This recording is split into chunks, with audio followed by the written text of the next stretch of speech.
वक्त बड़ी खबर आ रही है, आपको बता दें नौगांव ब्लास्ट पर गृह मंत्रालय का बयान। ये बड़ी खबर सामने आ रही है। थाने में धमाका, एक हादसा है। गृह मंत्रालय ने कहा फॉरेंसिक जांच के दौरान धमाका हुआ है। बरामद विस्फोटक को खुले में रखा गया था। अमोनियम नाइट्रेट में धमाका हुआ है। धमाके की वजह की जांच अभी जारी है कि आखिर कैसे ये विस्फोट हुआ है। और बिल्कुल देखिए, नौगांव ब्लास्ट पर गृह मंत्रालय का ये बयान सामने आ गया है। थाने में धमाका, एक हादसा, इसे किसी तरह की साजिश ना समझा जाए या आतंकी हमला ना समझा जाए। गृह मंत्रालय ने इस बात को साफ कर दिया है। और देखिए, फॉरेंसिक जांच के दौरान ये पूरा धमाका हुआ। बरामद विस्फोटक को खुले में रखा गया था।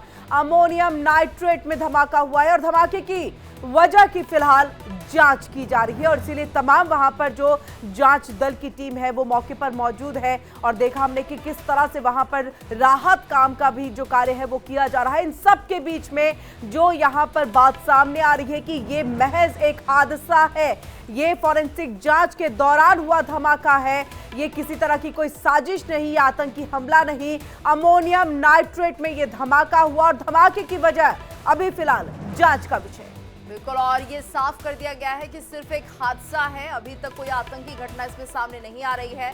नौगांव ब्लास्ट पर गृह मंत्रालय का ये बड़ा बयान माना जा रहा है, क्योंकि यहाँ पर जिस तरह से बताया जा रहा है कि बरामद विस्फोटक को खुले में रखा गया था और ये भी एक वजह हो सकती है ब्लास्ट की। अमोनियम नाइट्रेट में धमाका हुआ है। धमाके की वजह की जांच अभी भी जारी है कि आखिर क्या कुछ कारण हो सकते हैं, लेकिन संभावित कारण यही बताए जा रहे हैं कि इसमें अचानक धमाका हुआ है और ये एक्सीडेंटली हुआ है। बरामद विस्फोटक को खुले में रखा गया था, ये जानकारी भी सामने आ रही है। तो अमोनियम नाइट्रेट में धमाका हुआ है, लेकिन अभी भी ये स्पष्ट नहीं हुआ कि कैसे ट्रिगर हुआ और कैसे ब्लास्ट हुआ है।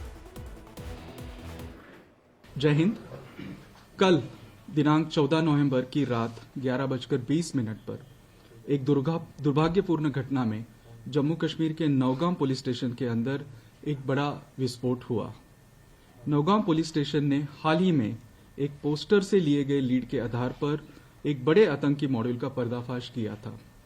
नौगांव पुलिस स्टेशन की इस एफआईआर संख्या 162 ऑफ 2025 की जांच के दौरान विस्फोटक पदार्थ और रसायनों का एक बड़ा जखीरा बरामद किया गया था। बरामद किए गए विस्फोटकों को लाकर पुलिस स्टेशन नौगांव के खुले क्षेत्र में सुरक्षित रूप से रखा गया था। जांच में शामिल सभी एजेंसियां समन्वित और वैज्ञानिक तरीके से एक साथ काम कर रही है। और इस बीच श्रीनगर धमाके का नया सीसीटीवी वीडियो भी सामने आया है। श्रीनगर धमाके का नया सीसीटीवी वीडियो सामने आया है। धमाके से दैला नौगांव के आसपास का इलाका, कई स्थानीय लोगों को भारी नुकसान हुआ है। तो धमाके में आसपास के मकानों के कांच भी टूटते हुए इसमें दिखाई दे रहे हैं। सीसीटीवी फुटेज है धमाके के दौरान क्या हुआ था, आसपास के इलाके जो थे वहां पर किस तरह से रिहायशी इलाकों में खिड़की दरवाजे टूटते हुए दिखाई दे रहे हैं। दहल दूर दूर तक पहुंच रही है। और बिल्कुल देखिए, दहशत का माहौल और ये सीसीटीवी फुटेज सामने आया है जिसमें धमाके की भयावह आवाज और वहां की वो तस्वीर भी सामने आ गई। इस बीच देखिए, नौगांव धमाके में क्या हुआ वो भी हम आपको ग्राफिक्स के जरिए दिखा रहे हैं। जांच में फरीदाबाद से जब्त विस्फोटक फटा है यहाँ पर और 300 किलो से ज्यादा ये विस्फोटक यानी कि अमोनियम नाइट्रेट बताया जा रहा है। एफएसएल टीम 2 दिनों से जांच कर रही थी। सैंपल लेने के दौरान ये पूरा धमाका हुआ और अभी जो एमएचए की तरफ से ये बयान दिया गया है कि ये जांच की जा रही थी अमोनियम नाइट्रेट की और उस वक्त में ये धमाका हो गया है। ऐसे में किसी तरह से भी इसे साजिश के तहत ना समझा जाए या आतंकवादी हमला ना समझा जाए। ये महज एक हादसा है, लेकिन वो विस्फोट भी क्यों हुआ ये भी अभी जानकारी जुटाई जा रही है। सैंपल लेने के दौरान ये पूरा हादसा हुआ, थाने में धमाका हुआ, ये एक हादसा था। जांच में फरीदाबाद से जब्त जो विस्फोटक है वो यहां पर फट गया। 9 लोगों की मौत हो गई, 27 घायल है, अस्पताल में भर्ती है। और वहीं जम्मू कश्मीर के दक्षिण श्रीनगर इलाके में एक जबरदस्त ब्लास्ट हुआ है। धमाका इतना जबरदस्त था कि आसपास के घरों के शीशे टूट गए और इसकी आवाज कई किलोमीटर तक सुनाई दी गई। तो इस ब्लास्ट में अभी तक 9 लोगों के मारे जाने की सूचना है, जबकि कई लोग घायल हैं। मौत का आंकड़ा बढ़ने की भी संभावना है। 4 तस्वीरों के जरिए समझिए हादसा कितना भयावह था। तो तस्वीर आप देख रहे हैं, सीसीटीवी में ये दहशत देखी जा सकती है, किस तरह से धमाके की आवाज दूर दूर तक सुनाई दे रही है। ब्लास्ट का भयावह नजारा भी देखा जा सकता है कि जब यहाँ पर धमाका हुआ उस वक्त किस तरह से दूर दूर तक आग की लपटें फैल गई। वहीं पुलिस बल की तैनाती अब मौके पर की गई है। घायलों का इलाज जारी है। बताया जा रहा है कि मृतकों का आंकड़ा बढ़ सकता है। हालांकि अभी 9 लोगों की जान जाने की खबर सामने आ रही है और 30 के करीब लोग घायल बताए जा रहे हैं, लेकिन यह आंकड़ा बढ़ भी सकता है। गंभीर रूप से भी कई घायल हुए हैं। श्रीनगर में धमाके की 4 तस्वीरें हम आपको दिखा रहे हैं और ज्यादा जानकारी के लिए बात करेंगे संवाददाता नासिर खान से। नासिर, देखिए फिलहाल क्या कुछ अपडेट मिल रहा है, जानकारी क्या कुछ मिल रही है, क्या ये एक्सीडेंटली हुआ है और इसके पीछे की वजह क्या हो सकती है? क्योंकि कहा यह भी जा रहा है कि खुले में अमोनियम नाइट्रेट रखा हुआ था, तो किस तरह से ट्रिगर होता है, क्या कुछ अभी साफ हो पाया है क्या? जी बिल्कुल, देखिए अभी जम्मू कश्मीर के चीफ डीजीपी नीलिनी प्रभात ने एक प्रेस वार्ता की, उसमें उसने स्पष्ट किया कि कोई आतंकी हाथ इसमें है नहीं। जो एल्यूमिनियम नाइट्रेट जो है फरीदाबाद से लाया गया, जिसको खुले में रखा गया था, तो उसकी जांच जो है कई दिनों से लगातार जारी थी। लेकिन कल एक्सीडेंटली जो एक एक्सप्लोजन है, एक बड़ा धमाका जो है वो पेश आया। लेकिन ये कैसे हुआ, कहाँ पे चूक हुई, उसकी पुष्टि उन्होंने नहीं की। बस इतना कहा गया, उनकी तरफ से यही कहा गया कि एल्युमिनियम नाइट्रेट जो लाया गया था एक्सप्लोजिव, और उसके साथ साथ कुछ केमिकल्स भी वहां पे मौजूद थे, खुले में रखे गए थे। नावगांव पुलिस स्टेशन में जांच जारी थी और कल देर रात 11:20 पे एक बड़ा धमाका हुआ, जिसकी गूंज पूरे श्रीनगर के साथ साथ दक्षिणी कश्मीर तक लोगों को सुनाई दी। और मैं उस वक्त उसी इलाके में मौजूद हूँ, नावगांव के इलाके में, जहाँ पे इस यहाँ से कुछ मीटर की दूरी पे ही जो नौगांव पुलिस स्टेशन है, और उसके पीछे अगर देखा जाए, उसके पीछे जो सिविलियन है, जो टेलर है, और उनका घर भी यहीं पे है, जिसने इस घटना में अपनी जान गंवाई। उसके साथ साथ एफएसएल की टीम में कुछ लोग हैं, उन्होंने अपनी जान गंवाई, और क्राइम फोटोग्राफर्स है 2, उन्होंने भी इसमें अपनी जान गंवाई, और कुछ ऑफिशियल्स एडमिनिस्ट्रेशन की तरफ से उन्होंने भी इसमें जान गंवाई। कुल मिला के जो डीजीपी ने अभी पुष्टि की है, उसमें 9 लोग जो है उन्होंने अपनी जान गंवाई, और 23 से ज्यादा लोग जो है वो इस घटना में जो है इंजर्ड हुए हैं। उनको नजदीकी अस्पताल मुंतकिल किया गया, जहां पे उनका इलाज मुआवजा चल रहा है। उसमें कहीं ना कहीं अगर देखा जाएगा 14 लोग जो है वो उनकी कंडीशन जो है स्टेबल बताई जा रही है, और 5 से 6 लोग जो है जिनकी हालत अभी भी गंभीर बताई जा रही है। तो कहीं ना कहीं अगर देखा जाएगा, बिल्कुल नासिर, देखिए डीजीपी ने भी इस बात को क्लियर कर दिया, हादसा, एमएचए की तरफ से भी बयान सामने आ गया कि हादसा है, लेकिन ये भी कहा गया कि अभी भी ये विस्फोट कैसे हुआ, कहां गलती रह गई, कहां चूक हो गए, ये अभी जांच का विषय है। लगभग क्या लग रहा है और कितना वक्त लग सकता है उस जांच को सामने आने में कि आखिरकार ये विस्फोट हुआ कैसे?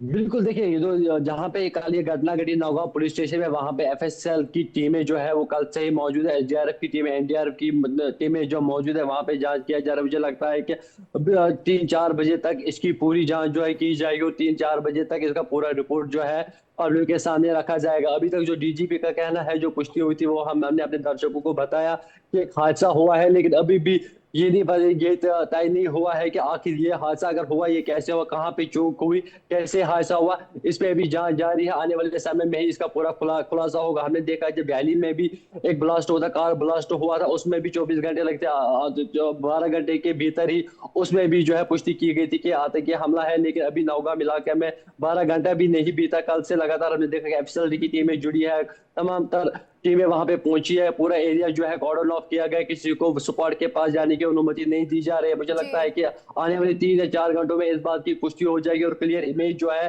कैसे ये हादसा पेश आया, कहाँ पे चूक हुई, इसका खुलासा जो आने वाले 3 या 4 घंटों में हो सकता है। जी नासिर, आप हमारे साथ बने रहिए और इस अपडेट को भी हम अपने दर्शकों के साथ बताएंगे कि आखिर कैसे यह हादसा हुआ। लेकिन इस बीच एक और बड़ी खबर आ रही है, आज श्रीनगर जा सकते हैं गृहमंत्री अमित शाह। ये बड़ी जानकारी सामने आ रही है। नौगांव धमाके के बाद स्थिति का जायजा ले सकते हैं अमित शाह, और श्रीनगर जाएंगे गृहमंत्री अमित शाह। ये बड़ी जानकारी सामने आ रही है, आज श्रीनगर जा सकते हैं, नौगांव धमाके के बाद स्थिति का जायजा ले सकते हैं। तो देखिए ये बड़ी खबर है। इससे पहले हमने आपको बताया था कि एलजी मनोज सिन्हा, जो कि सुरक्षा समीक्षा की एक बैठक, महत्वपूर्ण बैठक होने जा रही थी, उनकी अध्यक्षता में उसे रद्द करते हैं, और उसके बाद फैसला कि नौगांव जाएंगे, जहां पर ये पूरा धमाका हुआ। और वहीं अभी जो जानकारी मिल रही है कि श्रीनगर गृह मंत्री अमित शाह जा सकते हैं, आज श्रीनगर जा सकते हैं गृह मंत्री अमित शाह, और जो नौगांव धमाका है उसके बाद वहां की स्थिति का जायजा जो है वो ले सकते हैं। सीधे रुक कर लेंगे नासिर का। नासिर, मनोज सिन्हा कब तक पहुंचेंगे, क्या उसको लेकर के जानकारी है? उसी के साथ गृह मंत्री अमित शाह के भी जाने की संभावना? देखिए यहाँ पे सिविल सेक्रेटरी जो है 6 महीने के लिए जम्मू चला गया है। यहाँ के उपराज्यपाल एलजी मनोज सिन्हा और उसके साथ साथ चीफ मिनिस्टर उमर अब्दुल्ला भी जम्मू में मौजूद है। सुबह सवेरे ही वो वहां से निकल चुके हैं। मुझे लगता है कि आधे घंटे में वो नौगाम पहुंच सकते हैं, पुसपाड़ में पहुंच सकते हैं और यहाँ का जायजा भी लेंगे। उसके साथ साथ देश के गृह मंत्री भी जो है कश्मीर घाटी का रुख कर सकते हैं, क्योंकि हमने देखा जब दिल्ली में भी एक आतंकी हमला हुआ था, उसके बाद सुपाट पे जो है खुद देश के गृह मंत्री अमित शाह जी वो है वहां पे पहुंचे और ये भी सूत्र बता रहे हैं कि आज देर शाम तक ही जो है देश के गृह मंत्री जो है यहाँ पे कश्मीर घाटी पहुंच सकते हैं और श्रीनगर में सिक्योरिटी रिव्यू मीटिंग के साथ साथ स्पॉट पे भी जो जायजा लेंगे। और कुछ समय के बाद ही देश के जम्मू कश्मीर के उपराज्यपाल एलजी मनोज सिन्हा और उसके साथ साथ जम्मू कश्मीर के चीफ मिनिस्टर उमर अब्दुल्ला भी यहाँ पे पहुंच सकते हैं और बाकी तमाम ऑफिशियल चाहे डीजीपी नीलिम प्रभात की बात करें, आईजीपी कश्मीर वीके ब्रिदी की बात करें, वो भी स्पॉट पे मौजूद है और पूरी तरह से एरिया जो है वो कॉर्डन ऑफ किया गया है और तमाम तर जायजा लिया जा रहा है। एफएसएल टीम के साथ साथ टॉप पुलिस ऑफिशियल्स के साथ एसडीआरएफ एनडीआरएफ की टीमें वहां पे रेस्क्यू ऑपरेशन अभी जारी है। ये भी सूत्र बता रहे हैं कि जो मलबा वहां पे है, जो डेब्रिस वहां पे, उसके नीचे भी कुछ डेड बॉडीज हो सकती है, तो उसको क्लियर करने के लिए तमाम तर कोशिशें जो है कल देर रात से ही जारी है और आने वाले समय में भी जो डेथ टोल है वो बढ़ सकता है। इसकी पुष्टि भी अभी नहीं हुई है, लेकिन जो सूत्र बता रहे हैं जो fire service fire and emergency services के एम्प्लॉय जो कल रात से ही वहां पे मौजूद है, जिन्होंने आग भी बुझाई, उनका कहना है कि 4 डेड बॉडी जो है हमने वो डेब्रिस के नीचे देखी। तो अभी आने वाले समय में ही इस बात की पुष्टि होगी कि आखिर जो डेब्रिस के नीचे लोग हैं उनको कब निकाला जाएगा और डेथ टूल जो है क्या अब जाएगा या 9 जो अभी डीजीपी की तरफ से जो ऑफिशियली कन्फर्म है 9 लोग जो जिन्होंने इसमें जान गंवाई, क्या 9 पे रहेगा या उसमें भी कुछ टोल ऊपर हो जाएगा, ये आने वाले समय में ही क्लियर होगा। हमें कुछ देर वेट करना पड़ेगा, उसके बाद ही जो क्लियर इमेज है नौगाम से बाहर आ सकती है। जी बिल्कुल। और नासिर, आप इस खबर पर नजर बनाए रखिएगा। फिलहाल आपको बहुत बहुत धन्यवाद इस पूरी जानकारी के लिए। तो अभी जिस तरह से अमित शाह पहुंचेंगे, जायजा लिया जाएगा वजह क्या है इस हादसे की। इस बीच एक और बड़ी खबर आपको बता दें कि इस धमाके से आसपास के इलाके में किस तरह से आग लगी और धमाका इतना जोरदार था कि दूर दराज के मकानों के कांच भी इस दौरान टूट गए। तो एक स्थानीय महिला ने धमाके को महसूस किया, जो बता रही है कि धमाका कब हुआ और उन्होंने क्या महसूस किया है। इंसिडेंट हुआ, इनको ब्लास्ट हुआ है वहाँ पे। ब्लास्ट की वजह से मेरे बाप भी आ गए उसमें, बाकी तो सारे उधर अफसर ही थे। मेरा बाप था खाली सिविलियन। अगर इनको लेना था, कोई टेलर लेना था अपने डिपार्टमेंट में लेते, वो लेते, मेरे बाप को क्यों लेना था? कोई लेना देना नहीं है ना कुछ है यार। किसी भी को उठा के लेके जाए, चलो करो हमारा काम। ये कौन सा, ये गुंडागर्दी है। करो काम, उसको क्या है इसके साथ? इनको लाने अपने वर्कर, डिकम्पोज करना है, कुछ करना है। हुआ है ब्लास्ट हुआ है, सबको पता है ब्लास्ट हुआ है, आपको भी पता है ब्लास्ट हुआ है। ये कल जो पुलिस स्टेशन नौगाम में धमाका हो गया, तो वो जो बाहर से वो लाया गया था उसका वो एक्सपेरिमेंट कर रहे थे कुछ और पैकिंग कर रहे थे। उस सिलसिले में इसको भी बुलाया गया था, तो उधर वो मजिस्ट्रेट के सामने और पुलिसकर्मियों के सामने वो धमाका हो गया अचानक, तो उस वजह से उन पुलिसकर्मियों के साथ ये भी शहीद हो गए उधर। अब वहीं देखिए कि जम्मू कश्मीर के श्रीनगर में ये बड़ा धमाका हुआ और ये धमाका नौगाम थाने में जांच के दौरान हुआ है। धमाके में 9 लोगों की मौत हो गई है, 30 से ज्यादा लोग घायल बताए जा रहे हैं। हमारे संवाददाता नासिर खान ने मौके पर जाकर के वहां के हालात का जायजा लिया है। रिपोर्ट देखिए। नौगाम के इलाके में बिल्कुल मेरे पास अगर पीछे तस्वीरें देखेंगे आपके, नौगाम इलाके में 11:20 पे एक बड़ा धमाका हुआ नौगाम पुलिस स्टेशन के अंदर और उसके साथ हमने देखा कि इर्द गिर्द जितने भी मकान हैं उनके शीशे खाकसर हुए और उसके साथ साथ पूरे इलाके जो है कॉर्डन ऑफ किया गया। ये तस्वीर अगर आप देखेंगे बिल्कुल नौगाम पुलिस स्टेशन के बाहर, यहाँ से 20 मीटर की दूरी पे जो है नौगाम पुलिस स्टेशन है और ये पूरे इलाके को जो है मुहासरे में लिया गया है। बड़े पैमाने पे सिक्योरिटी फोर्स तलाशी अभियान शुरू किया गया है। अभी बताइए जो ब्लास्ट की वजह है वो बताया जा रहा है कि जो एक्सप्लोजिव फरीदाबाद से रिकवर किया गया जो मॉड्यूल जो है अंसारुल गज़वात हिंद का जो रिकवर किया गया था वही एक्सप्लोजिव जो है पुलिस स्टेशन में ब्लास्ट हुआ और उसके साथ साथ 8 लोग जो है वो ज़ख्मी हुए हैं, इंजर्ड हुए, उनको नज़दीकी अस्पताल जो है मुंतकिल किया गया है। लेकिन अभी भी अगर आप तस्वीरें देखिए रात के 2 बजने वाले हैं, 2 बजे के करीब अभी भी ये तस्वीर अगर आप देखेंगे पूरा इलाका जो है वो ये चारों तरफ से इसको घेर लिया गया है। एम्बुलेंस के साथ साथ Jammu Kashmir police and security forces जो है उनको तैनात यहाँ पे किया गया है। FSL की टीमें जो है यहाँ पे पहुँची है और पूरे जो एक्सप्लोजिव ब्लास्ट हुआ है नौगांव पुलिस स्टेशन में उसकी जांच जो है वो की जा रही है। बड़े पैमाने में पूरे इलाके में जो है तलाशी अभियान शुरू किया गया है, लेकिन इसकी ब्लास्ट की गूंज अगर देखेंगे श्रीनगर के कोने कोने से ये गूंज जो है सुनाई दी। लेकिन जितने भी इर्द गिर्द के मकान हैं उनके शीशे, उनके मकान में जो है भारी नुकसान हुआ है। उसके साथ साथ जो पुलिस स्टेशन है नौगांव का पुलिस स्टेशन है वो बिल्कुल जो है खाक हुआ है, खाकिस्तान हुआ है। पूरा नौगांव का पुलिस स्टेशन जो है वो ख़त्म हो चुका है। उसके साथ साथ अगर देखेंगे अभी भी जो है पूरे इलाके में तलाशी में बड़े पैमाने में जारी है। फायर इमरजेंसी के साथ साथ हेल्थ ऑफिशियल्स की अगर बात करेंगे, जम्मू कश्मीर पुलिस, CRPF या भारतीय सेना की अगर बात करेंगे तो वो भी इस इलाके में भी अभी भी मौजूद है। कुल मिला के अगर देखा जाएगा जो इंजर्ड उनको नज़दीकी अस्पताल मुंतकिल किया गया है। उसके साथ साथ पूरे इलाके में बड़े पैमाने पर तलाशी अभियान जो है वो शुरू किया गया। इंडिया के लिए नासिर खान, श्रीनगर।